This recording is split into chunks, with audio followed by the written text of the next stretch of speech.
Once upon a time, in a world much like ours, there lived a man named Andrew. One day, Andrew entered his room and approached the window. He was about to open it when he realized he was holding a rubber hose. He saw the hose stretching from his hand outside the room with the door open. Suddenly he noticed that water was about to burst from the hose. Not knowing what to do and fearing it would soak everything in his room, he tried to stop the hose with his hand, but the water went everywhere. Andrew spotted a basin at his feet and started filling it, but it didn't last long. Water kept flowing from the hose and the basin got filled up pretty quickly, so he guided the hose into the drawers of his closet. Needless to say, water kept pouring, quickly filling the drawers too. Then Andrew tried a radical solution. He tied a knot in the hose, finally stopping the water, but he heard an odd noise. He couldn't find its source, but it was almost like a cracking sound. Suddenly the hose broke in multiple places due to high pressure, releasing water everywhere and flooding the room without Andrew being able to stop it. At that moment, Andrew thought of the only solution: the faucet. He rushed out of the flooded room, following the hose to the bathroom, where he saw a hand on the faucet. Someone was intentionally flooding his house. He followed the arm to see who it was and found himself face to face with himself. After a moment of confusion, he told himself to turn off the water and woke up exhausted. Now my question is, what do you think the water hose represents in Andrew's dream? It represents his emotions. When we feel anger, anxiety, disappointment, or sadness, it's like water rushing from the hose and we are flooding our room with negative emotions, which makes us feel bad even more. Putting a hand in front of the hose was his first attempt to suppress an emotion that made him feel bad. He tried to push it away or stop it, but it didn't work. Pushing away or trying to stop emotion never works. It works only if the emotion is weak.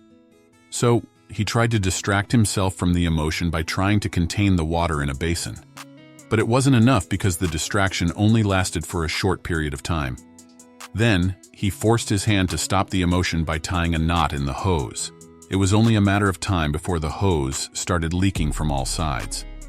So Andrew understood that the only way to deal with negative emotions was to turn off the faucet. He was surprised to see that he was the one opening it in the first place. Now, what does the faucet in the dream represent? It represents his mind. He created his negative emotions and he was flooding his own room. Was he feeling bad? Was he suffering? Was life a continuous torment? Well, he was doing it to himself. The hand on that faucet was his. This meant that he was also the only person who could turn off the faucet. Only he could open it, and only he could close it. Andrew couldn't stop the situation until he realized he was the one keeping the water flowing. You will never be happy until you understand that everything depends solely on you. You are the creator of your emotions, and you are the one who is able to control them. Emotions should not be avoided, suppressed, or let loose. Instead, they should be understood and let go. When Andrew used a basin, it didn't solve the problem. If he had let the water flow, it would have gotten even worse because his house would have been flooded. And when he tied a knot in the hose, it exploded. The only true solution was to take control of the faucet. You have to understand that he was the creator of everything that happened. He was the creator of every emotion, without exception. Turning off the faucet was the only step that allowed him to eliminate suffering from his life. When he opened the faucet while the hose was in the room, it wasn't very helpful. But if he would do that in the garden to water the flowers, that would be fine and helpful. And the same is with emotions. Just like water is a tool that can be used for good or bad, emotions can be used for good or bad too. You should use negative emotions as a signal that there is a problem. Just a signal for a few seconds. The problem then needs to be resolved only with positive emotions. Without having control over the faucet and without turning it off, the house would be flooded. That's the reason why some people end up being in a deep depression. They try to suppress and ignore bad emotions, but they don't know that their room will get flooded if they don't act about it.